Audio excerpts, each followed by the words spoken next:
play much the first 3 years, and I didn't have any confidence. And I think when Scotty started to play me more, I got more confidence. And a lot of guys were talking to me, just play your style. If there is one player that the NHL will never forget, it has to be GuyLafleur. His incredible skills made him a global sensation, captivating the hearts of millions. Despite his legendary career, Lafleur faced many struggles. Injuries led to a decline in his performance and eventually pushed him into retirement. Later, a battle with cancer took his life. Through it all, Lafleur remained a hero. Guy Lafleur, affectionately known as the Flower and Le Démon Blanc, was a legendary Canadian hockey player. He made history as the first player in the NHL to score 50 goals in 6 consecutive seasons and also reach 50 goals and 100 points in 6 straight seasons. From 1971 to 1991, Lafleur played as a right winger for the Montreal Canadiens, New York Rangers, and Quebec Nordiques, racking up a career that spanned 17 seasons and included 5 Stanley Cup championships with the Canadiens in 1973, 1976, 1977, 1978, and 1979.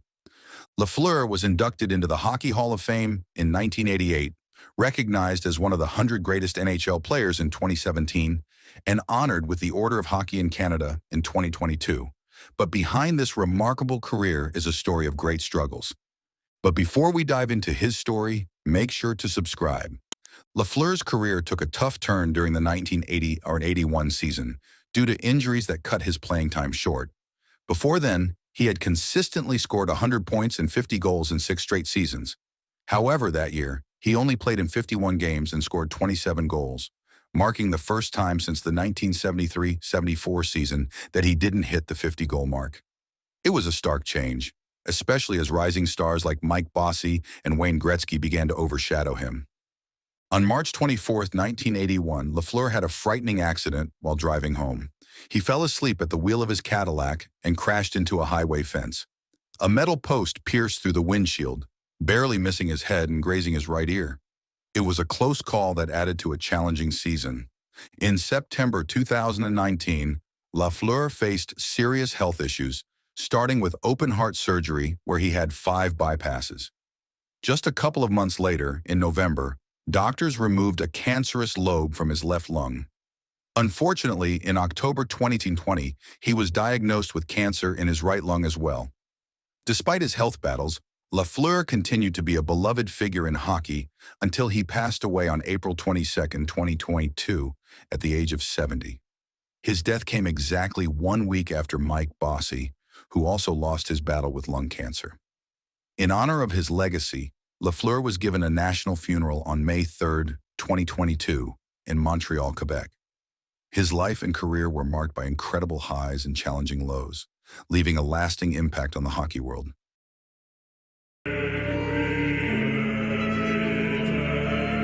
When Guy Lafleur walked into a room. Speaking of his career, his early years were just as brilliant as his later ones.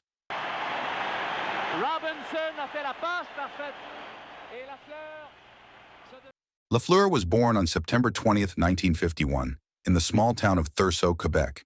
His love for hockey began early, starting at just 5 years old when he got his first hockey stick as a Christmas gift. This simple gift sparked a passion that would define his life.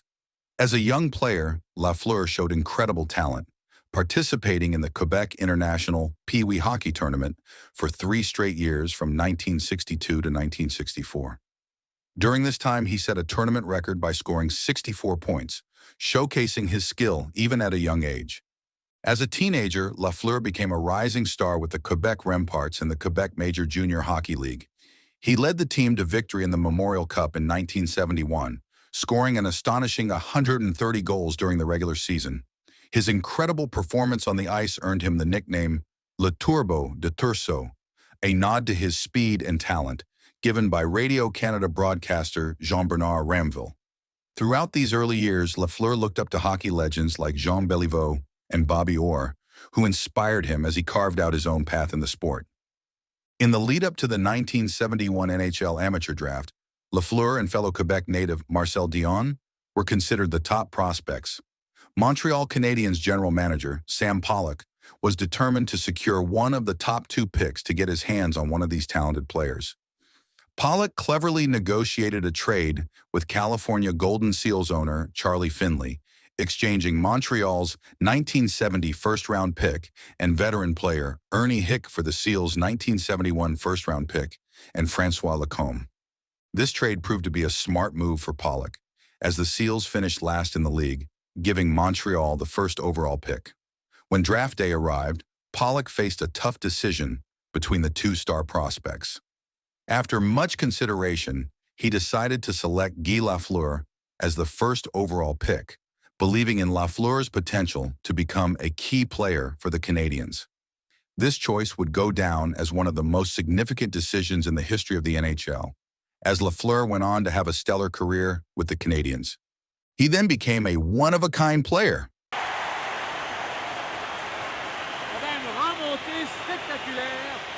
When Lafleur joined the Montreal Canadiens, he initially wore the number 10 jersey, even though Jean Béliveau had offered him the number 4.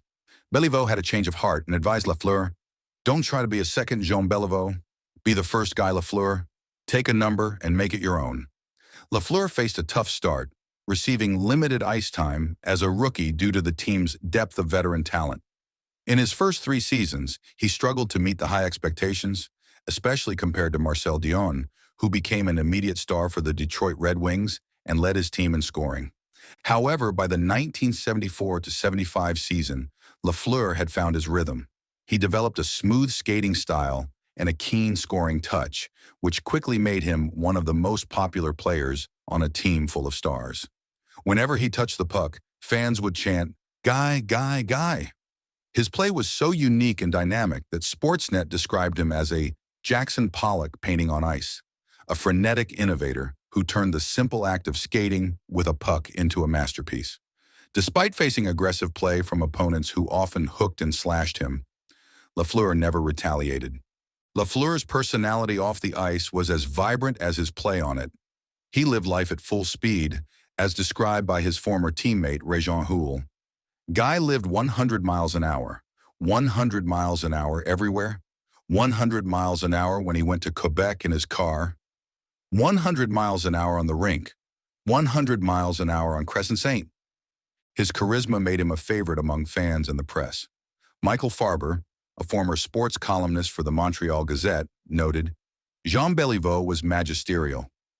Jean Béliveau was our father, and Guy Lafleur was our cool older brother."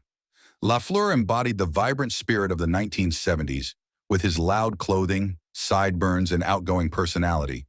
Known affectionately as the Flower among English-speaking fans and Le Démon Blanc among French fans, Lafleur was one of the Flying Frenchmen of the Canadiens. He was a key player in their 4 consecutive Stanley Cup championships from 1976 to 1979, even being named the playoff MVP in 1977. During the 1978 Stanley Cup Finals, Boston Bruins head coach Don Cherry instructed his players to target Lafleur, resulting in his head being wrapped in bandages from numerous slashes. Despite the rough play, Lafleur's spirit remained unbroken. After winning the Stanley Cup, he famously borrowed the trophy for a weekend and brought it to his hometown of Thurso, where he displayed it on his front lawn for all his neighbors to see.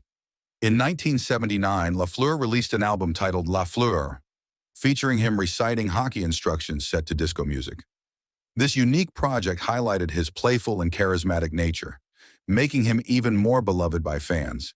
He then faced a dramatic decline. After the 1979 season, the Montreal Canadiens experienced a significant shift as key players like Ken Dryden and Jacques Lemaire retired, marking the end of their dominant dynasty. The following year, the team faced disappointment, losing in the second round of the playoffs to the Minnesota North Stars in a tough 7-game series. This defeat signaled a changing era for the Canadiens. By the 1983-84 season, the Canadiens struggled more than ever, posting their first losing record since the NHL's expansion era. This slump led to the firing of coach Bob Barry after 63 games, with former teammate Jacques Lemaire stepping in as his replacement. Initially, Lemaire's hiring seemed like a positive change, as he guided the team to their first playoff series victories since 1980 and took them to the Wales Conference Final. However, despite their shared history as former line mates during the Canadiens' glory days, Lafleur and Lemaire struggled to transition into a productive coach-player relationship. Lemaire was quickly recognized as one of the NHL's best defensive-minded coaches, while Lafleur was known for his offensive prowess. Lafleur believed his scoring ability made up for any defensive shortcomings, but Lemaire insisted that all players contribute defensively. This fundamental difference in philosophy created a rift between the two that never healed. The tension continued to grow, and by 1985, Lafleur found the situation unbearable. He requested a trade, hoping to find a new team where he could play more freely. However, general manager Serge Savard denied his request, fearing the backlash from fans and the media if one of the most beloved players in Canadian history were traded. With no other options, Lafleur made the difficult decision to retire. He then made a comeback. After being inducted into the Hockey Hall of Fame, Lafleur surprised everyone by coming out of retirement to play 3 more seasons in the NHL, from 1988 to 1991. He suited up for the New York Rangers and later the Quebec Nordiques. Interestingly, Lafleur was one of the few players who didn't wear a protective helmet, thanks to a grandfather clause. Wayne Gretzky even remarked that Lafleur was quicker and faster without wearing full shoulder pads, highlighting his unique style on the ice. The idea for Lafleur's comeback came from his agent and close friend, Yves Tremblay. In July 1988, Tremblay reached out to several NHL teams, including the Penguins, the Red Wings, and the Kings. But it was the Rangers coach, Michel Bergeron, and general manager Phil Esposito who showed real interest. 2 days after the initial contact, Lafleur and Tremblay flew to New York and convinced Esposito to sign Lafleur to a 1-year contract. Lafleur's return to the NHL was marked by an emotional moment when he played his first game back at the Montreal Forum. The crowd gave him a standing ovation, and just like in the old days, they chanted, "Guy, Guy, Guy," every time he touched the puck. Lafleur scored twice against Patrick Roy, earning heavy applause and the first star of the game, even though the Rangers lost 7-5 to the Canadiens. Although he wasn't the high-scoring player he once was, Lafleur's time with the Rangers was still a success, helping the team to first place in the Patrick division until a knee injury sidelined him. After his stint with the Rangers, Lafleur followed his friend and former coach Michel Bergeron to the Quebec Nordiques. Lafleur had always wanted to finish his career in Quebec, where his journey began. He reportedly turned down a $1 million offer from the Los Angeles Kings, which would have allowed him to play alongside Wayne Gretzky to stay true to his roots. Over 2 seasons with the Nordiques, Lafleur scored 24 goals in 98 games. He also played a mentor role to rising star Joe Sakic. Unfortunately, despite Lafleur's efforts, the Nordiques struggled, finishing with the worst record in the NHL both seasons he played there. Lafleur's final NHL game was a memorable affair. He received cheers and a long-standing ovation from the crowd every time he touched the puck. Coincidentally, the referee for that game, Paul Stewart, had played his last NHL game as a player against Lafleur's Canadiens back in 1980. After deciding to retire for good, Lafleur faced an unusual situation. The Minnesota North Stars had selected him with the final pick in the 1991 expansion draft. Lafleur had already agreed to an off-ice job with the Nordiques, but NHL rules prevented him from joining a team that didn't hold his playing rights. The North Stars resolved this by trading Lafleur back to Quebec in exchange for the rights to Alan Howarth, who had been playing in Switzerland. Howarth played only 1 more year of professional hockey and never returned to the NHL. Lafleur's second retirement marked the end of an extraordinary career, leaving a lasting legacy in the hockey world. After retiring, Lafleur embraced many new roles with passion and energy. After retiring from hockey, Lafleur continued to live a vibrant and active life, taking on a variety of roles and ventures.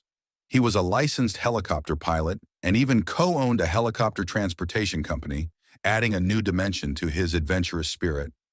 One memorable moment came when he was the co-pilot for a special occasion. Tampa Bay Lightning player Andre Roy proposed to his fiancée with the Stanley Cup serving as the engagement ring bearer. In the 1990s, Lafleur also ventured into the world of beverages, launching his own brand of fruit juice energy drink called Flower Power. This venture highlighted his creative side and his knack for branding. Lafleur's entrepreneurial spirit extended to the restaurant business as well. In 2002, he opened a restaurant in Berthierville, Quebec, called GuyLafleur Mike's Signature. Later, he opened a new establishment, Bleu Blanc Rouge, in Rosemère, Quebec, in 2008. Although he sold the Bleu Blanc Rouge in December 2012, and it closed shortly after, his presence in the restaurant scene was a testament to his varied interests. Additionally, Lafleur embraced roles beyond the business world. From 2005 to 2008, he served as the honorary colonel of 12 Radar Squadron, an Air Force unit based in Bagotville, Quebec. In February 2013, he was appointed the honorary colonel of 3-Wing Bagotville, which oversees the 12 Radar Squadron. These honorary positions, typically held for 3 years, allowed Lafleur to contribute to his community in a unique and meaningful way. His legacy will always stay unmatched.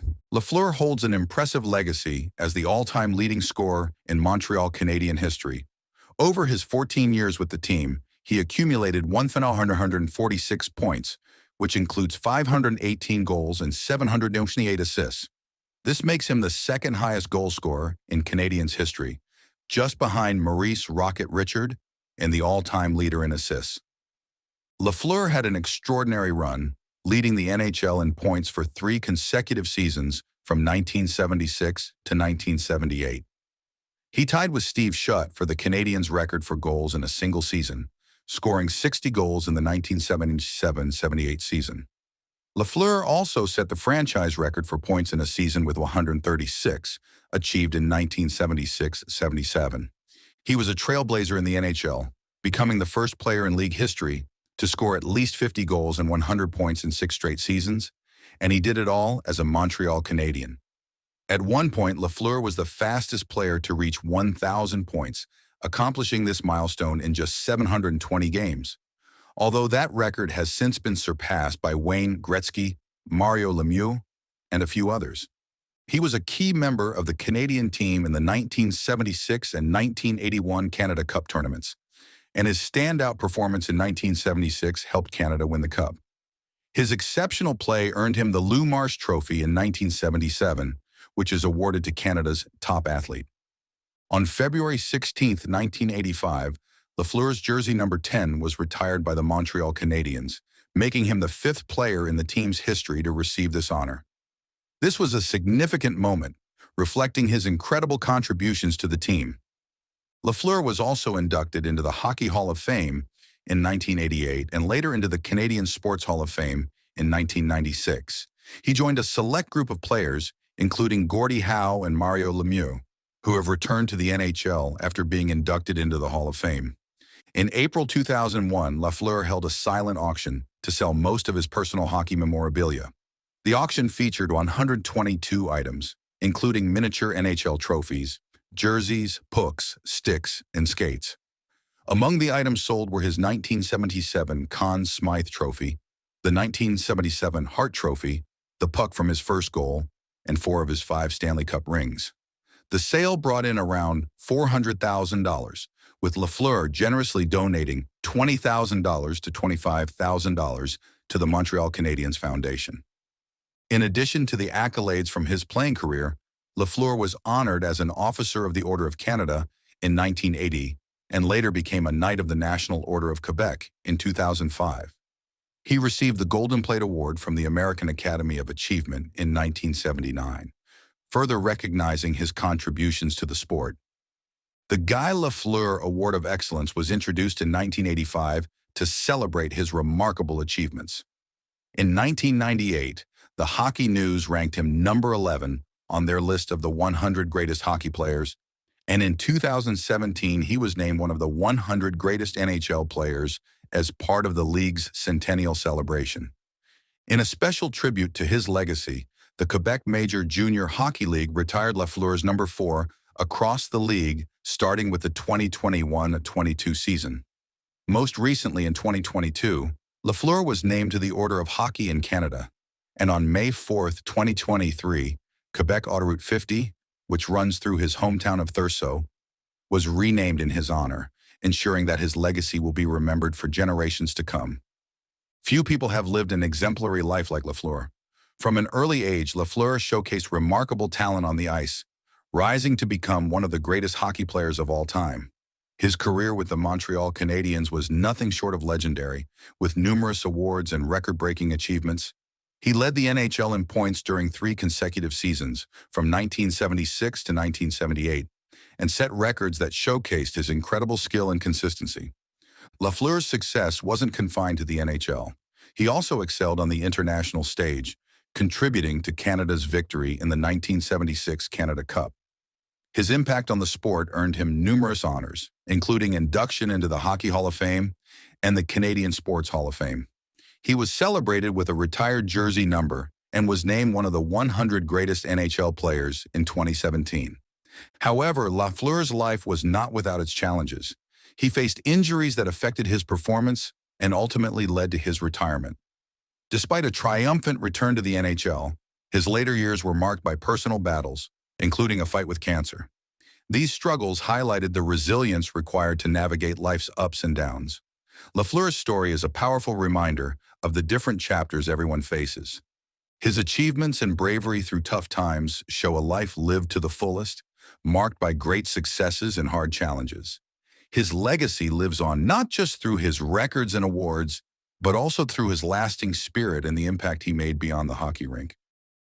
The hockey world mourned the loss of a legend in 2023 as Bobby Hull, the Golden Jet, passed away at the age of 84. Known for his lightning-fast shot and charismatic personality, Hull left an indelible mark on the sport, captivating fans with his electrifying performances and record-breaking achievements. However, recent revelations by his son have shed new light on Hull's final years, adding another layer to the complex legacy of this iconic figure. Join us as we delve into the life and career of Bobby Hull, exploring both his triumphs on the ice and the controversies that followed him off the rink. Bobby Hull's hockey legacy is a tale of 2 narratives, one of unparalleled on-ice brilliance and another marred by controversy and personal demons. On the ice, Hull was a force of nature. Nicknamed the Golden Jet for his blonde hair and blazing speed, he revolutionized the game with his powerful left-handed shot and scoring prowess. He was a 2-time Hart Trophy winner as the league's most valuable player and a 3-time Art Ross Trophy winner as the leading scorer. His 610 goals in the NHL rank him 17th all-time, and he remains the Chicago Blackhawks' all-time leading goal scorer. Hull's impact on the game extended beyond his individual achievements. He was a key figure in the Blackhawks' Stanley Cup victory in 1961, their first championship in 23 years. His electrifying style of play and charismatic personality made him a fan favorite,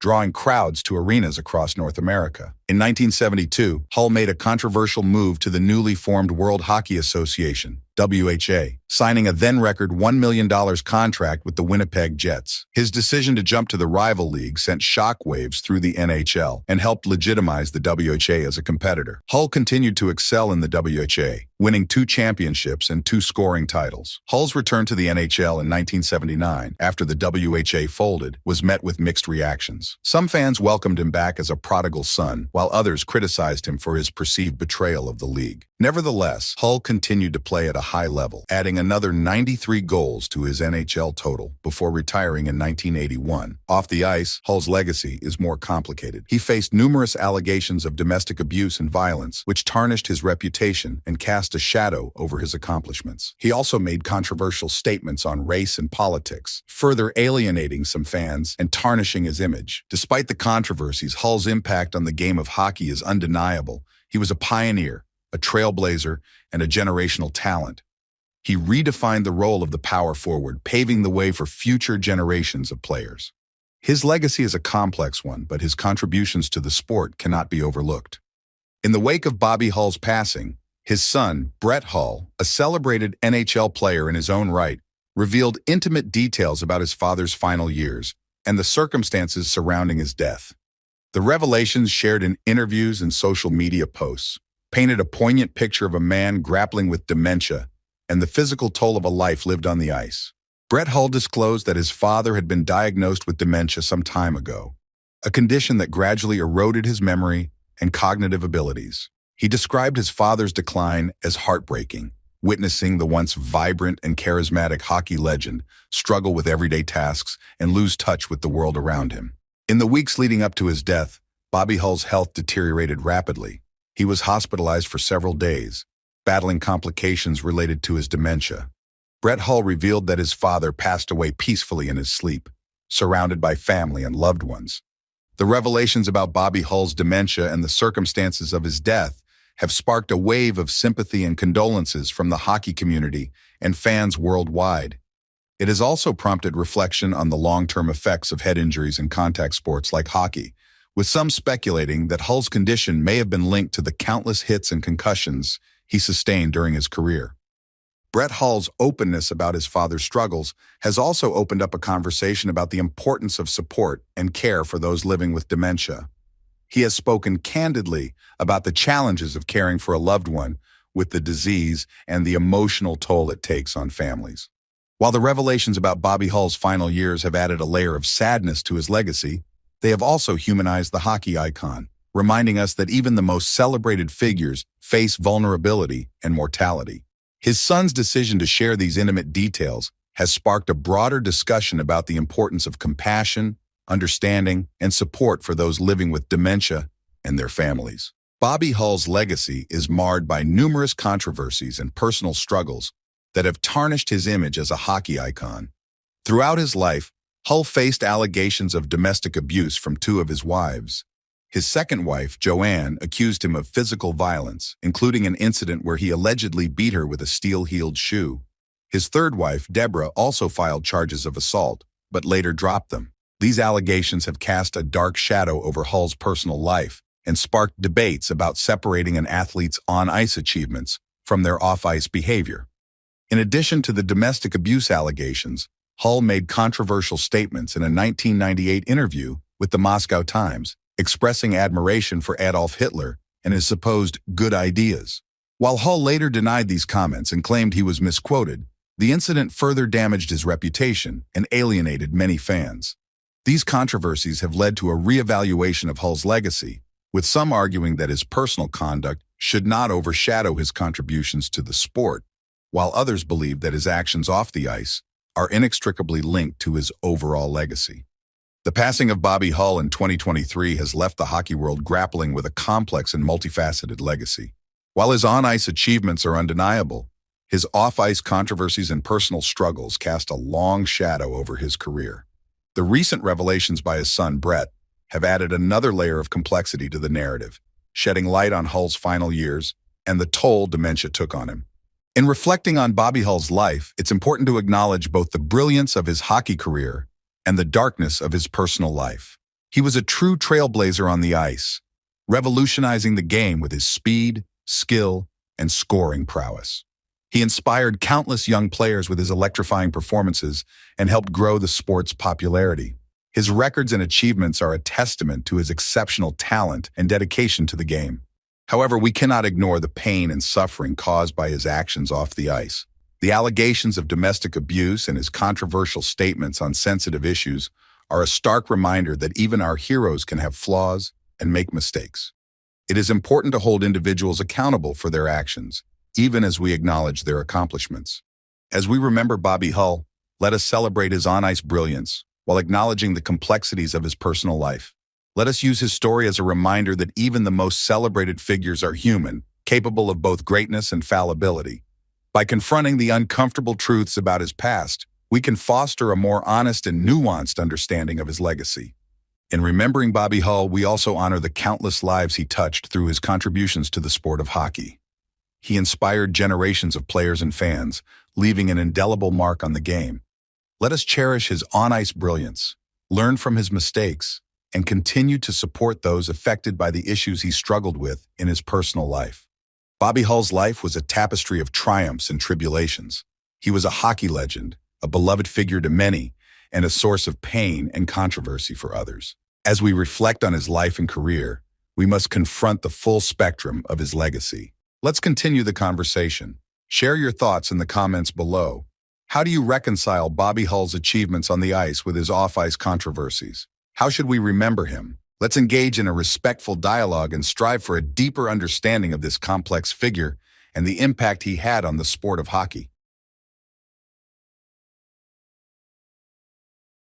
In the annals of hockey history, few stories are as tragic and enigmatic as that of Pelle Lindbergh. A rising star goaltender for the Philadelphia Flyers, Lindbergh's life was tragically cut short at the age of 26 in a fatal car accident in 1985. The promising Swede had just won the Vezina Trophy as the league's best goaltender, leaving the hockey world stunned by his sudden passing. However, the circumstances surrounding his death remain shrouded in mystery, with conflicting reports and lingering questions about what truly happened that fateful night. Join us as we delve into the life and career of Pelle Lindbergh, exploring the events leading up to his untimely death and the enduring impact he left on the sport of hockey. Pelle Lindbergh's journey to the NHL began in his hometown of Stockholm, Sweden, where his passion for hockey blossomed at a young age. Growing up in a country with a rich hockey tradition, Lindbergh quickly developed his skills as a goaltender, drawing inspiration from Swedish legends like Pelle Pettersson and Leif "Honken" Holmqvist. His talent and dedication quickly earned him recognition, and he soon found himself playing for Hammarby WF, a prominent Swedish hockey club. Lindbergh's performances in the Swedish Elite League caught the eye of NHL scouts, leading to his selection by the Philadelphia Flyers in the second round of the 1979 NHL entry draft. Lindbergh's transition to North American hockey was not without its challenges. He spent several seasons honing his skills in the American Hockey League, AHL, playing for the Maine Mariners, the Flyers' minor league affiliate. There, he gained valuable experience and adapted to the North American style of play, which was faster and more physical than the European game. In 1981, Lindbergh finally made his NHL debut with the Flyers, quickly establishing himself as a fan favorite. His acrobatic saves, lightning-fast reflexes, and infectious enthusiasm endeared him to the Philadelphia faithful. Known for his unconventional style, which included playing without a mask for a period, Lindbergh was a captivating figure on the ice. Lindbergh's breakthrough season came in 1984-85, when he led the Flyers to the Stanley Cup Finals and won the Vezina Trophy as the NHL's best goaltender. His remarkable performance solidified his status as one of the league's top netminders and a rising star in the hockey world. He was praised for his agility, his ability to read the play, and his unwavering determination. Lindbergh's early career was a testament to his talent, perseverance, and unwavering love for the game.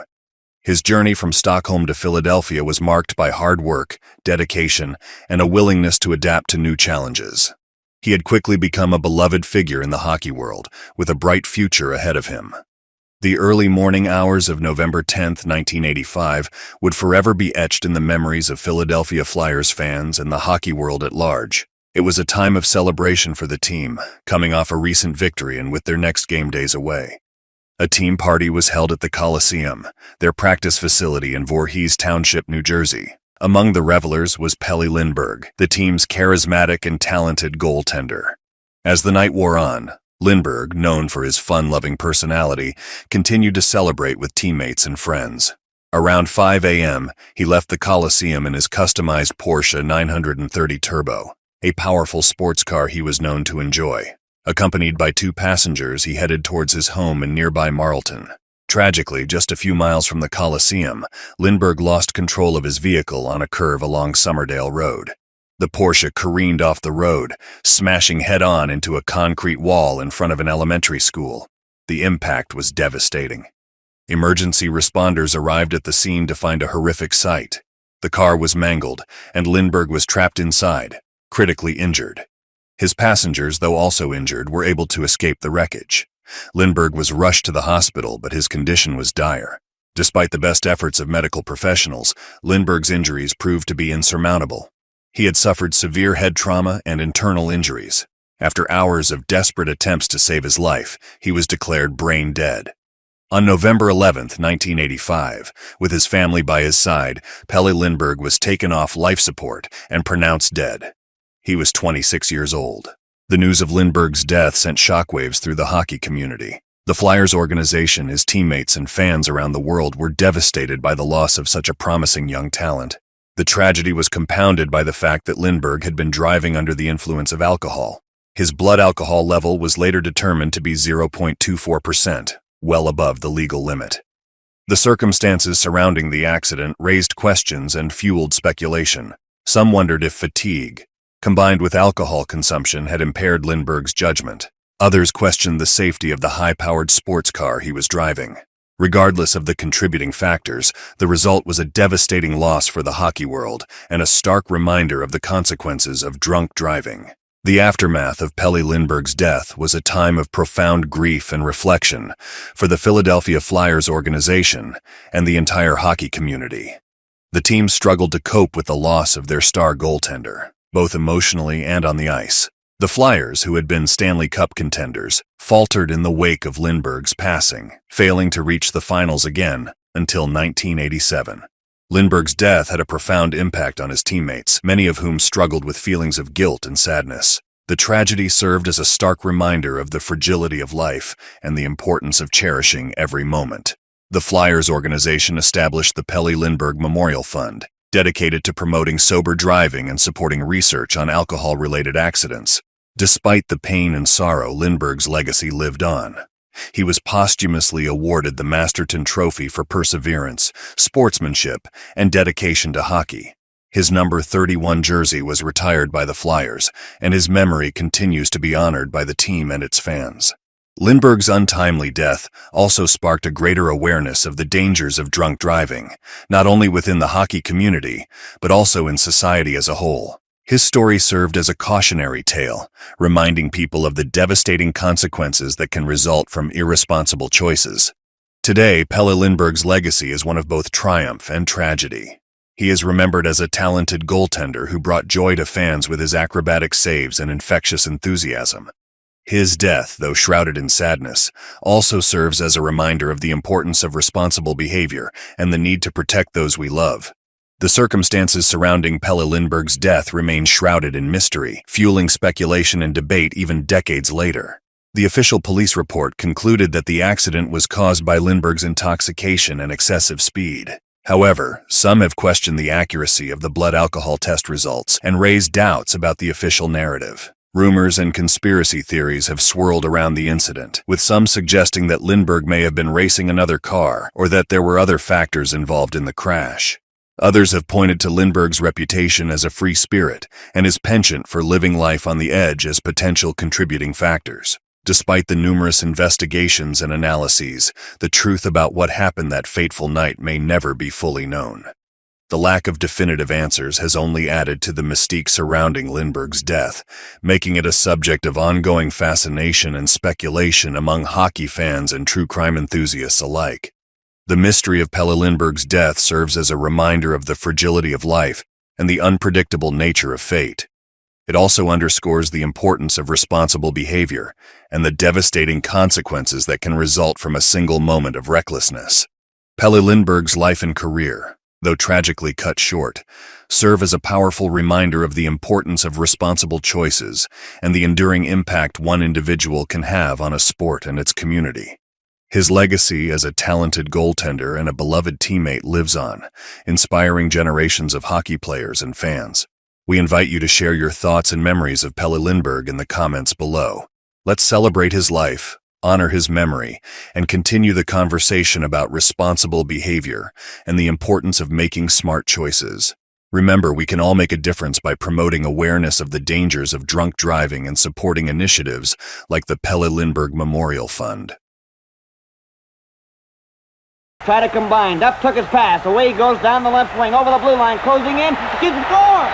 He was a warrior on the ice, a legend in Toronto, and a symbol of unwavering grit. Bob Baun, the defenseman who defied pain and scored the most iconic goal in Maple Leafs history, left an indelible mark on the sport. But behind the Stanley Cup victories and the broken leg heroics lies a quieter story, one of a man facing the challenges of aging and the passage of time. Today, we pay tribute to the life and legacy of Bob Baun, a hockey icon whose final years were marked by reflection and remembrance. If you're ready to explore the human side of our sporting heroes, hit that subscribe button and join our community. Bob Baun's name resonates through the halls of hockey history, not merely for his 4 Stanley Cup championships with the Toronto Maple Leafs, but for his embodiment of a bygone era's toughness. Baun was a defenseman cut from a different cloth, a player who epitomized grit, determination, and a willingness to sacrifice his body for the team. Standing at 5'9" and weighing 175 pounds, Baun was not the most physically imposing player on the ice, but his fearless approach and unwavering tenacity made him a formidable force. He was known for his bone-jarring hits, his relentless pursuit of the puck, and his willingness to block shots without hesitation. Bond's defensive prowess was complemented by an offensive spark. He possessed a powerful slap shot and a knack for finding the back of the net in crucial moments. His contributions to the Maple Leafs' success were undeniable. His presence on the blue line, a source of stability and inspiration for his teammates. But it was Bond's legendary performance in the 1964 Stanley Cup Final that solidified his place in hockey lore. In Game 6, with the series tied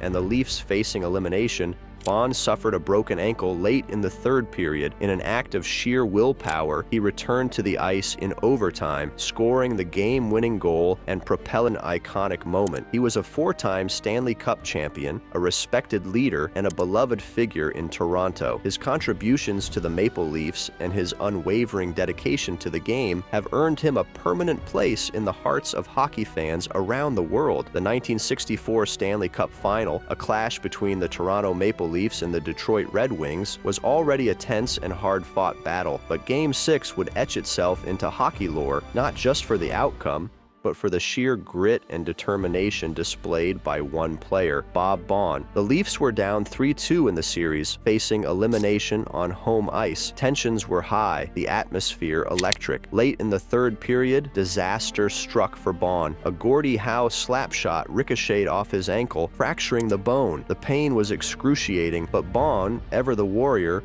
refused to leave the game. He was helped off the ice, his ankle wrapped in a makeshift cast. The Leafs trainer, looking at the gruesome injury, advised Baun to stay on the bench, but Baun wouldn't hear of it. With the game tied and overtime looming, he insisted on returning to the ice. The sight of Baun hobbling back onto the rink sent a wave of inspiration through his teammates and the Maple Leaf Gardens crowd. He could barely put weight on his injured leg, but his determination was unwavering. In overtime, a loose puck squirted out to Baun at the point. Ignoring the pain, he unleashed a blistering slap shot that sailed past the Red Wings goaltender, Terry Sawchuk. The arena erupted in a deafening roar.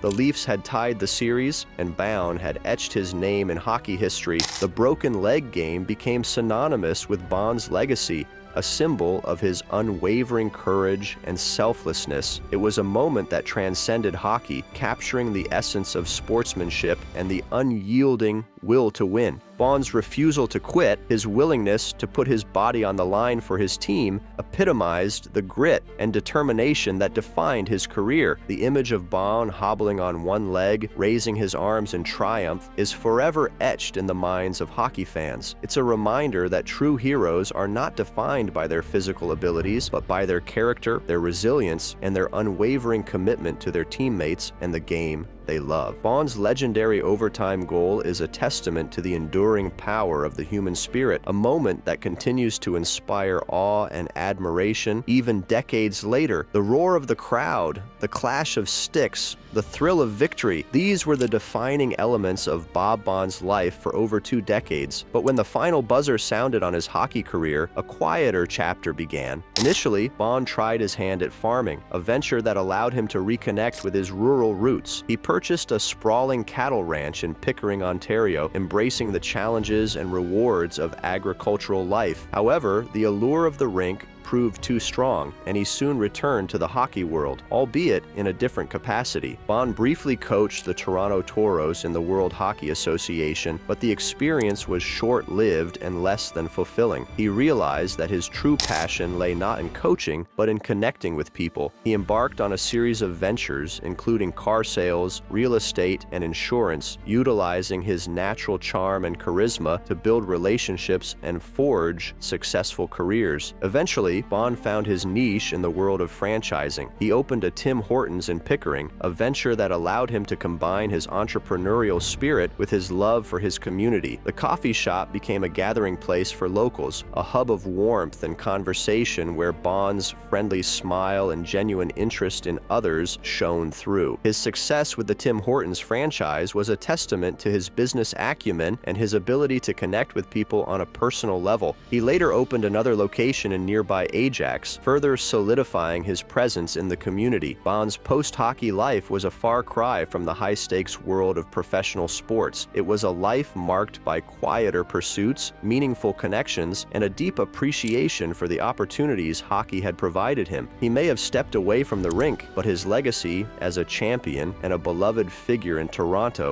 remained strong. His story is a reminder that true fulfillment can be found in various paths, and that the values of hard work, dedication, and community engagement can lead to success in any endeavor. As the years passed, the indomitable spirit that had carried Bob Bond through countless battles on the ice faced a new adversary: the relentless march of time and its accompanying health challenges. The once robust athlete who had defied pain and injury during his playing days now found himself grappling with the frailties of aging. Bond faced his health challenges with the same quiet dignity and stoicism that had defined his career. In his later years, Bond found solace in his family and his cherished memories of his hockey days.